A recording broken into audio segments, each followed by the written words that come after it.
Hello दोस्तों, आप सभी का स्वागत है आपका अपना चैनल एग्रीकल्चर और आप पे। तो दोस्तों आज हम लोग बातचीत करेंगे बीएससी एग्रीकल्चर के बारे में। बीएससी एग्रीकल्चर होता है क्या है, क्या इसे करने से फायदे हैं या नुकसान है। आप लोगों को समझ में नहीं आ रहा होगा क्या कर रहा है क्या नहीं करें। एक्चुअली जो होता है क्या है, जो बच्चे 12th पास करते हैं वो समझ में नहीं आते, कन्फ्यूज रहते हैं कि एग्रीकल्चर फील्ड में जाएँ या मेडिकल फील्ड में जाएँ, वो हमेशा कन्फ्यूज रहते हैं। सोचा आपका एक वीडियो बनाना चाहिए कि एग्रीकल्चर कोर्स क्या होता है, इसमें करने से फायदे हैं या नहीं। आपका सारा डाउट, जितना सारा डाउट से आपका क्लियर इस वीडियो में हो जाएगा। ठीक है, देखिए बहुत से बच्चे कंफ्यूज रहते हैं। ठीक है, उनके दिमाग में ये चलता रहता है कि क्या बीएससी एग्रीकल्चर कोर्स करना चाहिए, क्या मेरे लिए वर्थ इट रहेगा, क्या मेरे लिए फायदेमंद रहेगा, क्या इसे कोर्स करने से मुझे फ़ायदा मिलेगा या बेनिफिट होगी। फ़ायदा इन द सेंस कि मतलब कि मैं कोर्स करने के बाद मुझे जॉब लगेगा नहीं लगेगा, प्राइवेट जॉब, गवर्नमेंट जॉब या मेरा करियर प्लेसमेंट होगा कि नहीं होगा। तमाम तरह का मन में डाउट चलते रहता है, मन में बहुत लोग सोचते रहते हैं। सोचा इस पर एक वीडियो बनाना चाहिए, आप लोग जितना सारा डाउट है उसको क्लियर करना चाहिए। ठीक है, मैं बता दूं, आप ये क्वेश्चन पहला देख रहे हैं, क्या बीएससी एग्रीकल्चर करना चाहिए नहीं करना चाहिए। बिल्कुल करना चाहिए।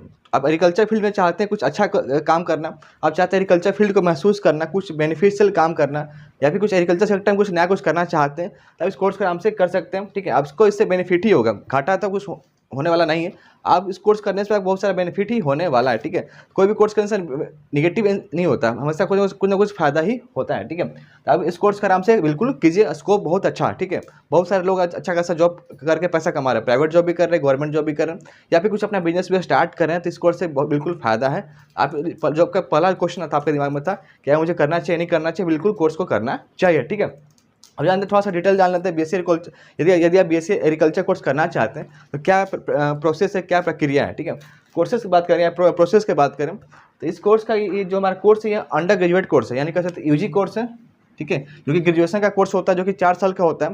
मैं बता दूं बीएससी एग्रीकल्चर दो तरह का होता है, एक होता है बीएससी एग्रीकल्चर ऑनर्स, एक नॉर्मल बीएससी एग्रीकल्चर होता है। तो बीएससी एग्रीकल्चर जो ऑनर्स होता है, ठीक है, बीएससी एग्रीकल्चर जो ऑनर्स होता है वो होता है 4 साल का। जो नॉर्मल बीएससी एग्रीकल्चर होता है वो होता है 3 साल का। ठीक है, तो आपको जनरली फोकस करना बीएससी जो होता है एग्रीकल्चर जो ऑनर्स डिग्री है, जो 4 साल का उसी पर फोकस करना। ठीक है, वही मेन डिग्री होता है। तो 3 साल किसी कोई कॉलेज क्या कराता है, 3 साल का कराता है, बट आईसीआर के अकॉर्डिंग जो बीएससी जो हमारा कोर्स है एग्रीकल्चर कोर्स है, जो ऑनर्स डिग्री ऑनर्स डिग्री वो 4 साल का ही है। ठीक है, तो आप इसी पे फोकस कीजिए, जहाँ भी 4 साल का पढ़ाई होता है, बीएससी एग्रीकल्चर पढ़ाई होता है 4 साल का, आप उसी कॉलेज को अटेंड कीजिए। और कॉलेज जो भी हो आपका आईसीआर अप्रूव होना चाहिए। ठीक है, आईसीआर अप्रूव कॉलेज रहेगा तो आपको बहुत ज़्यादा भविष्य में फायदा मिलता है, बहुत ज़्यादा फ्यूचर में बेनिफिट मिलता है। ठीक है, तो जो भी बीएससी एग्रीकल्चर पढ़ाई कीजिए वो कितना साल का होना चाहिए, कम से कम वो कोर्स होना चाहिए 4 साल का, वो होना चाहिए ऑनर्स डिग्री होना चाहिए। ठीक है, अब जानते हैं इसका क्या क्राइटेरिया है, एलिजिबिलिटी क्राइटेरिया क्या है। एलिजिबिलिटी क्राइटेरिया इसका क्या है, देखिए आप 12th में फिजिक्स केमिस्ट्री बायोलॉजी आपके पास होना चाहिए, या फिर फिजिक्स केमिस्ट्री मैथ, या फिर फिजिक्स केमिस्ट्री मैथ बायोलॉजी। कोई कोई क्या होता है मैथ और बायोलॉजी दोनों ले लेते हैं। ठीक है, तो या 12th में फिजिक्स केमिस्ट्री बायोलॉजी, या फिर फिजिक्स केमिस्ट्री मैथ, या फिर फिजिक्स केमिस्ट्री मैथ बायोलॉजी, या फिर आप इंटर में होना चाहिए एग्रीकल्चर। ठीक, तभी इस कोर्स को आराम से आप कर पाएंगे। ठीक है, आप मैथ वाले हैं, चाहे बायो वाले हो, चाहे एग्रीकल्चर बैकग्राउंड से आप आते हो, आप इस कोर्स को आराम से कर सकते हैं। ठीक है, आपको कम से कम 12th में 50% मार्क्स लेके आना पड़ेगा फिजिक्स केमिस्ट्री बायोलॉजी में, या फिजिक्स केमिस्ट्री मैथ में आपको कम से कम 50% मार्क्स लेके आएंगे, तभी इस कोर्स को आराम से आप कर सकते हैं। तो दोस्तों अब हम लोग जानते हैं इस कोर्स को करने के लिए हमारे पास कौन सा एग्जाम देना पड़ता है। देखिए एग्जाम का बात करें तो पहले इसका एग्जाम पैटर्न अलग था। ठीक है, अब थोड़ा सा एग्जाम पैटर्न चेंज हो गया। पहले की बात करें जो एग्जाम कंडक्ट कराता था वो एनटीए था, आईसीआर का एग्जाम कराता था कंडक्ट, वो पर्टिकुलरली सिर्फ एग्रीकल्चर के लिए कराता था। बट इस साल से क्या हुआ, अभी एग्जाम पैटर्न थोड़ा चेंज हो गया। ठीक है, अब एग्जाम पैटर्न क्या है, एग्जाम कोई और लेता है। ठीक है, एग्जाम लेता है एनटीए, एनटीए में उसने मर्ज कर दिया सीयूईटी और आईसीआर को मर्ज कर दिया। अब एग्जाम का नाम हो गया सीयूईटी आईसीआर यूजी नाम हो गया। ठीक है, तो आपको ये एग्जाम देना पड़ेगा। पहले सिर्फ आईसीआर नाम से एग्जाम आता था, बट इस साल से क्या हुआ, सीयूईटी आईसीआर मर्ज कर दिया। आपको इस एग्जाम आपको ये देना पड़ेगा, इस नाम से आपको एग्जाम देना पड़ेगा। ठीक है, ये एग्जाम जो होता है नेशनल लेवल पर एग्जाम है, आप इस एग्जाम को देंगे तो आपको जो भी इंडिया में टॉप कॉलेजेस है गवर्नमेंट कॉलेज, आप वहाँ पर एडमिशन ले सकते हैं। ठीक है, उसके अलावा बहुत सारा स्टेट अपना अपना एग्जाम निकालता रहता है। हर स्टेट अपना अपना यूनिवर्सिटी के लिए, जो भी एग्रीकल्चर यूनिवर्सिटी है उसके लिए अपना अपना एग्जाम कंडक्ट कराती रहती है। अब जिस स्टेट से उस स्टेट का आप देख लीजिए, उसके हिसाब से आप फॉर्म भर सकते हैं। जैसे बात करें आप यदि आप बिहार से आते हैं तो बिहार के लिए बीसीसी एग्जाम होता है। ठीक है, यदि आप झारखंड से हैं तो जेसीईसी एग्जाम होता है, जेसीईसी नाम से एग्जाम होता है। ठीक है, यदि आप उत्तर प्रदेश से आते हैं, यूपी से आते हैं तो आप ये एग्जाम दे सकते हैं, यूपी कैटेड। यदि आप उड़ीसा से आते हैं तो ये एग्जाम दे सकते हैं। यदि आप मध्य प्रदेश से आते हैं तो आप ये एग्जाम दे सकते हैं, एमपी पैट। ठीक है, तो हर स्टेट अपना अपना एग्जाम कंडक्ट कराता है अपने अपने जो भी एग्रीकल्चर यूनिवर्सिटी उसमें एडमिशन के लिए। ठीक है, अब जानते हैं कि यदि हमें सीयूईटी आईसीआर एग्जाम देना चाहता हूँ उसका क्या होगा, एग्जाम पैटर्न क्या होगा। ठीक, कैसे कैसे क्वेश्चन आएंगे, कहाँ कहाँ से क्वेश्चन पूछा जाएगा। ठीक है, एग्जाम पैटर्न की बात करें तो एग्जाम पैटर्न बहुत ही सिंपल है। इसमें बात करें, इसमें लैंग्वेज पूछा जाता है, लैंग्वेज में बात करें हिंदी इंग्लिश आपको पढ़ना पड़ेगा, ठीक है। उस दोनों में से आपको चूज करना है, इंग्लिश या हिंदी, ठीक है। जनरली यही दो मेन होता है, ठीक है। उसके अलावा बात करें डोमेन सब्जेक्ट मतलब वो सब्जेक्ट आपका मेन सब्जेक्ट आपका कौन सा था 12th में। 12th में बात करें तो आपने या तो फिजिक्स केमिस्ट्री बायोलॉजी लिया होगा, या फिर फिजिक्स केमिस्ट्री मैथ लिया होगा, या फिर आपने इंटर एग्रीकल्चर से किया होगा। यही 3 ब्रांच आता है, जो 3 मेन डोमेन सब्जेक्ट आते हैं, यही तीनों आता है, ठीक है। तो आपको तीनों में से कोई एक चूज करना है, ठीक है। उसके बाद एक और चीज़ आपसे पूछा जाता है जनरल टेस्ट। क्या होता है, क्या पूछा जाता है जनरल टेस्ट में? आपसे पूछा जाता है मैथ, रीजनिंग, ठीक है, और जीके पूछा जाता है, मैथ, रीजनिंग और जीके, ठीक है। तो जीटी और लैंग्वेज जो आपको पूछा जाएगा, लैंग्वेज में हिंदी या इंग्लिश पूछा जाएगा, तो आपको इस पर फोकस ज़्यादा नहीं करना, आपको जनरली फोकस करना, डोमेन सब्जेक्ट पर फोकस करना, ठीक है। डोमेन सब्जेक्ट आपका मजबूत रहेगा तो ये आपका इससे काम ना भी आपका स्ट्रॉन्ग रहे तो काम चल जाएगा, ठीक है। डोमेन सब्जेक्ट पर ज़्यादा फोकस करना है, और जीटी और लैंग्वेज जो भी आप सब्जेक्ट देख रहे हैं उस पर कम फोकस करना है। आपका मेन डोमेन सब्जेक्ट पर ही है। डोमेन सब्जेक्ट जितना अच्छा रहेगा, आपका जितना अच्छा मजबूत रहेगा, वही आपका रैंक डिसाइड करेगा, वही आपका मार्क्स डिसाइड करेगा, ठीक है। तो आपको क्या करना है कि या तो फिजिक्स केमिस्ट्री बायोलॉजी आपको अटेम्प्ट करना है, यहाँ पे फिजिक्स केमिस्ट्री मैथ या फिर एग्रीकल्चर बायोलॉजी केमिस्ट्री, यही तीनों ग्रुप से आपको एग्जाम देना पड़ेगा, ठीक है। जो सब्जेक्ट आपका 12th में था वही सब्जेक्ट आप सिलेक्ट करें, ठीक है। इसका अन्यथा दूसरा सब्जेक्ट आप चूज ना करें। जो सब्जेक्ट आपका 12th में था वही सब्जेक्ट को फिर से रिपीट करता हूँ, जो सब्जेक्ट आपका 12th में था वही सब्जेक्ट आपको सिलेक्ट करना है, उसके अलावा दूसरा सब्जेक्ट आपको सिलेक्ट नहीं करना है, ठीक है। एक और चीज़ बता दो, इसमें जो सिलेबस रहता है वो 12th क्लास रहता है। आपको 11th नहीं पढ़ना, सिर्फ आपको पढ़ना 12th क्लास का सिलेबस पढ़ना, ठीक है। फिर से रिपीट करता हूँ, आपको 11th नहीं पढ़ना, सिर्फ और सिर्फ पढ़ना 12th क्लास का सिलेबस आपको पढ़ना है, ठीक है। आपको मैं बता दूं, सिर्फ आपको क्या करना है, फिजिक्स केमिस्ट्री बायोलॉजी अटेम्प्ट करना है, फिजिक्स केमिस्ट्री मैथ और या फिर एग्रीकल्चर बायोलॉजी केमिस्ट्री, यही तीनों सब्जेक्ट आपको चूज करना है। आपको मैं बता दूं, फिजिक्स में आपका 50 क्वेश्चन रहेगा, जिसमें आपको 40 क्वेश्चन आपको अटेम्प्ट करना है, 10 क्वेश्चन आपको अटेम्प्ट नहीं करना है, ठीक है। फिजिक्स केमिस्ट्री में कितना, फिजिक्स में आपको 40 क्वेश्चन अटेम्प्ट करना है, केमिस्ट्री में भी 40 क्वेश्चन अटेम्प्ट करना है, बायोलॉजी में भी 40 क्वेश्चन अटेम्प्ट करना है, मैथ में भी 40 क्वेश्चन और एग्रीकल्चर में भी 40 क्वेश्चन। आपको इसमें से कोई 3 सब्जेक्ट चूज करना है, ठीक है। जो सब्जेक्ट आपको यहाँ पर दिख रहे हैं, physics chemistry biology, physics chemistry math और ABC, इसे तीनों में से सब्जेक्ट कोई 3 चूज करना है। साथ ही साथ इसमें 40 क्वेश्चन पर सब्जेक्ट आपको चूज करना है, 40 क्वेश्चन पर सब्जेक्ट। हर सब्जेक्ट में आपको कम से कम आपको 40 क्वेश्चन आपको अटेम्प्ट करना है, ठीक है। तो 40 की बात करें तो 120 क्वेश्चन हो गया, एक क्वेश्चन हो गया 5 मार्क्स का, तो टोटल बात करें 120 क्वेश्चन हो गया, जो कि आपका टोटल मार्क्स की बात करें तो 600 मार्क्स का आपका टोटल एग्जाम होगा, ठीक है। आपको जो जनरली जो आपका रैंक जो बनेगा, जो आपका मेरिट बनेगा, आपको इसी पर बनेगा। जो आप 600 मार्क्स अब जो लेके आओगे डोमेन सब्जेक्ट में, उसी के बिहाफ आपका रैंक बनेगा, उसी के बिहाफ पर जो जितना अच्छा मार्क्स लेके आओगे उतना अच्छा कोर्स कर पाओगे, ठीक है। तो BSc एग्रीकल्चर करना चाहते हो तो कम से कम आपका 430 प्लस आपको मार्क्स लेके आना पड़ेगा, कम से कम 430, 440, 450 से जितना ऊपर नंबर लेके आओगे उतना टॉप गवर्नमेंट कॉलेज मिलेगा BSc एग्रीकल्चर के लिए, ठीक है। अब जितना नंबर कम लेके आओगे, उसके अलावा जो भी बाकी जो ब्रांचेज हैं, जैसे BSc हॉर्टिकल्चर हुआ, फॉरेस्ट्री हुआ, फिशरीज हुआ, जो भी अलग अलग ब्रांचेज है आपको वो मिलेगा। यदि आप चाहते हैं BSc एग्रीकल्चर करना तो कम से कम 450 प्लस मार्क्स आपको लेके आना पड़ेगा, ठीक है। हम जानते हैं कि कितना फीस लगेगा। गवर्नमेंट कॉलेज सब करना चाहते हैं तो गवर्नमेंट कॉलेज में आपका फीस लग सकता है 40,000 से लेकर 2 लाख पूरा कोर्स का, ठीक है। फुल कोर्स का मैं बता रहा हूँ, यदि आप गवर्नमेंट कॉलेज से करते हैं तो 40,000 से लेकर 2 लाख का खर्चा आएगा पढ़ाई करने का, वो भी बता रहा हूँ। ट्यूशन फी, बाकी खर्चा इसमें इंक्लूड नहीं किया गया हूँ, सिर्फ और सिर्फ ट्यूशन फी मैं बता रहा हूँ। यदि वही आप प्राइवेट कॉलेज से आप करते हो तो 3 लाख से लेके 8 लाख तक खर्चा लगेगा। कितना? 3 लाख से लेके 8 लाख तक खर्चा आपको लगेगा पढ़ाई करने में, टोटल फीस लगेगा ट्यूशन फी, ठीक है। अब जानते हैं इसमें करियर स्कोप है कि नहीं। BSc एग्रीकल्चर करने के बाद क्या मुझे कुछ आगे भी स्कोप है या फिर BSc एग्रीकल्चर तक ही मुझे पढ़ना पड़ेगा? मैं बता दूं, आप BSc एग्रीकल्चर करने के बाद आप MSc भी कर सकते हो, आपके पास ऑप्शन है, आप MBA भी कर सकते हो। MBA in agriculture business management, उसको बोलते हैं ABM, ठीक है। आप MSc भी कर सकते हो, आप MBA भी कर सकते हो। उसके अलावा आप बात करो तो PhD भी कर सकते हो उसके आगे आपको पढ़ाई करने का मन किया तो, ठीक है। पहला आपके पास ये ऑप्शन होगा। दूसरा आपके पास ऑप्शन है BSc एग्रीकल्चर करने के बाद आपके पास प्राइवेट जॉब भी ऑप्शन है, गवर्नमेंट जॉब भी ऑप्शन है। आप क्या डिपेंड करता है कौन सा फील्ड में जाना चाहते हैं, प्राइवेट जॉब, गवर्नमेंट जॉब, ठीक है। या फिर आप खुद का बिजनेस स्टार्ट करना चाहते हो तो वो भी कर सकते हो, या फिर खुद का आप स्टार्टअप करना चाहते हो आप वो भी कर सकते हो। टोटली डिपेंड आप पे करता है आप किस फील्ड में आप अपना करियर बना रहे हो, ठीक है। फिर से रिपीट कर दे रहा हूँ, private job, government job, business या स्टार्टअप, आपके पास 4 ऑप्शन है आपके पास किस फील्ड में आप जाना चाहते हो, ठीक है।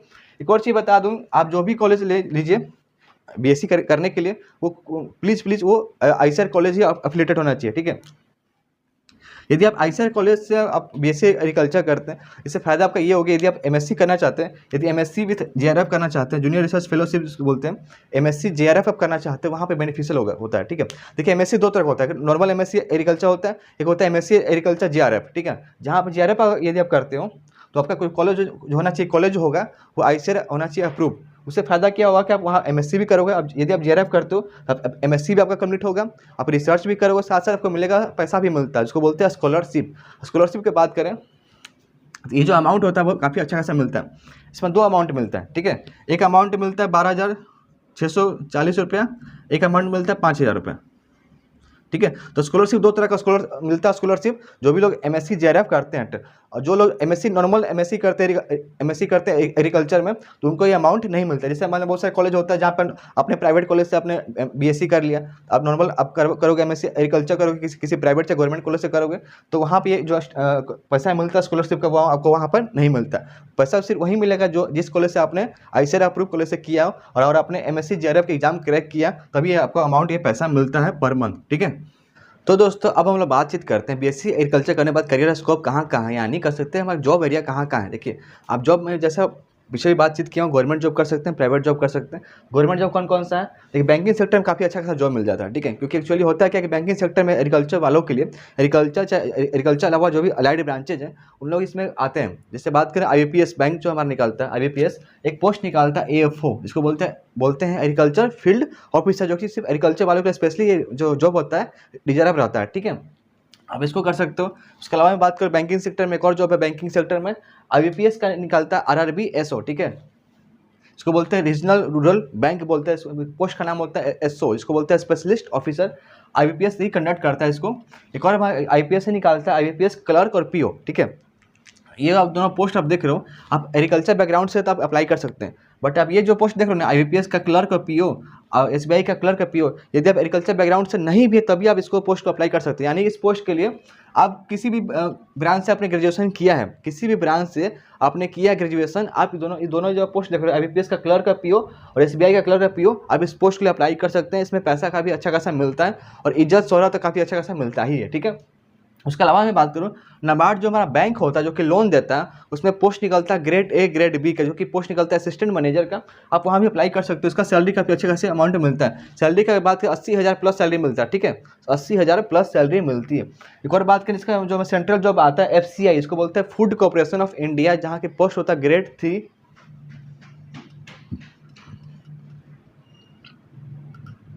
ठीक है। इस पोस्ट के लिए भी आप फॉर्म को अप्लाई कर सकते हो, ठीक है। एक और पोस्ट निकलता है एनएससीएल, जिसको बोलते हैं नेशनल सीड्स कॉर्पोरेशन लिमिटेड। उसमें बहुत से अलग अलग पोस्ट निकलती रहती है। उसमें बीएससी लेवल पर भी रहता है, एमएससी एग्रीकल्चर लेवल पर भी रहता है, बहुत सारा जॉब रहता है एनएससीएल में, आप वहाँ भी अप्लाई कर सकते हो। उसके अलावा बात करें एफएसएसआई बहुत सारा पोस्ट निकालता है, जैसे फूड सेफ्टी ऑफिसर निकालता है, फूड एनालिस्ट का पोस्ट निकालता है, जिसमें बीएससी एग्रीकल्चर वाला भी अप्लाई कर सकते हैं, ठीक है।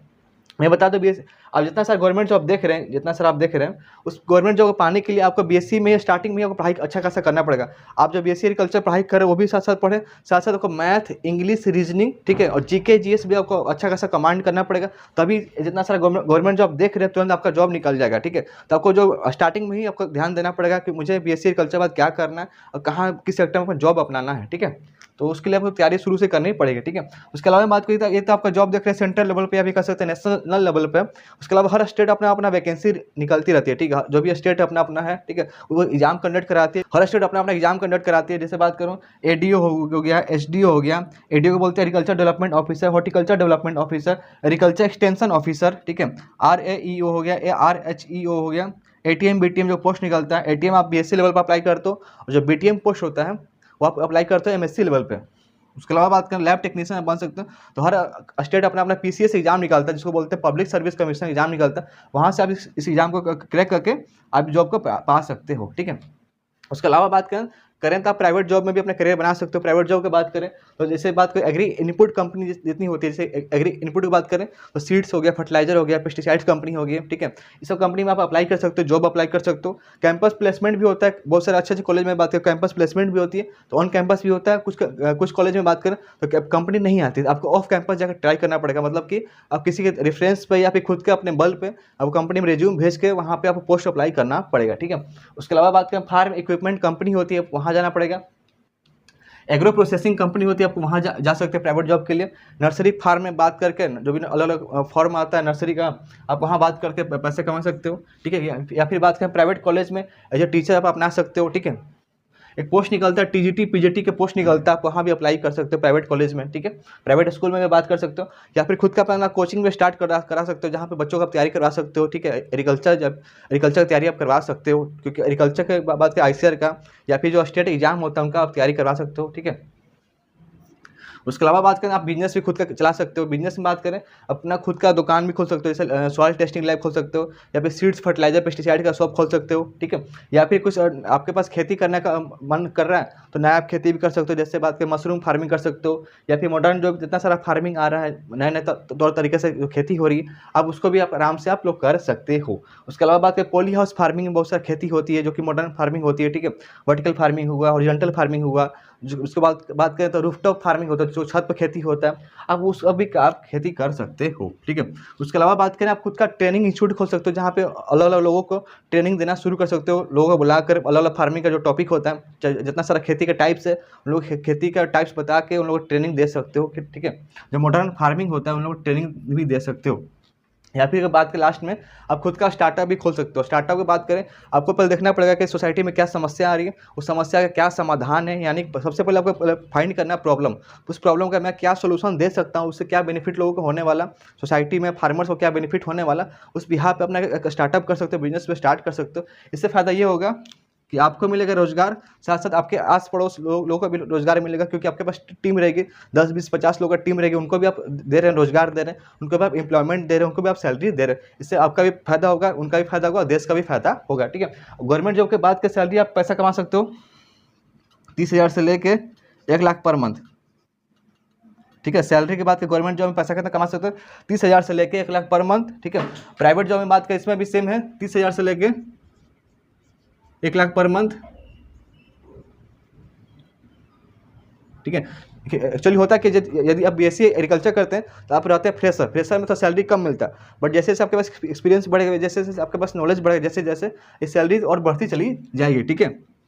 और भी बात करूं तो स्टार्टअप या बिजनेस में बात करें, बिजनेस में काफ़ी अच्छा खासा पैसा कमा सकते हो। बिजनेस में 2 लाख 4 लाख 5 लाख 10 लाख डिपेंड आप पे करता है कौन सा बिजनेस कर रहे हो और कितना अच्छा बिजनेस कर पा रहे हो। बिजनेस में कोई पैसा का लिमिटेशन नहीं होता, टोटली डिपेंड आप पे करता है। स्टार्टअप में भी बात करें, स्टार्टअप में पैसा आप अच्छा खासा कमा सकते हो, हज़ारों लाखों करोड़ों रुपये कमा सकते हो। स्टार्टअप में बात करें बहुत सारी ऐसी कंपनी है जो स्टार्टअप करके आज बहुत अच्छा खासा पैसा कमा रही है, करोड़ों रुपये कंपनी है जो कि 1 करोड़ 2 करोड़ 10 करोड़ 100 करोड़ कंपनी में बहुत सारा हो चुकी है, काफ़ी अच्छा खासा पैसा उन लोग भी छाप रही है। तो दोस्तों आपको जो जवाब था कि BSc एग्रीकल्चर करना चाहिए नहीं करना चाहिए, या BSc एग्रीकल्चर करने से फायदा होगा नहीं होगा, मुझे लगता है ये क्वेश्चन का जवाब आपको मिल गया होगा। तो दोस्तों आज की वीडियो में इतना ही था। यदि आपके पास कोई डाउट है तो मुझे कमेंट कर सकते हैं, या फिर इंस्टाग्राम जो ID आ रहा है वहाँ मैसेज कर सकते हैं। मिलते हैं एक नया वीडियो नए टॉपिक के साथ, तब तक के लिए जय हिंद।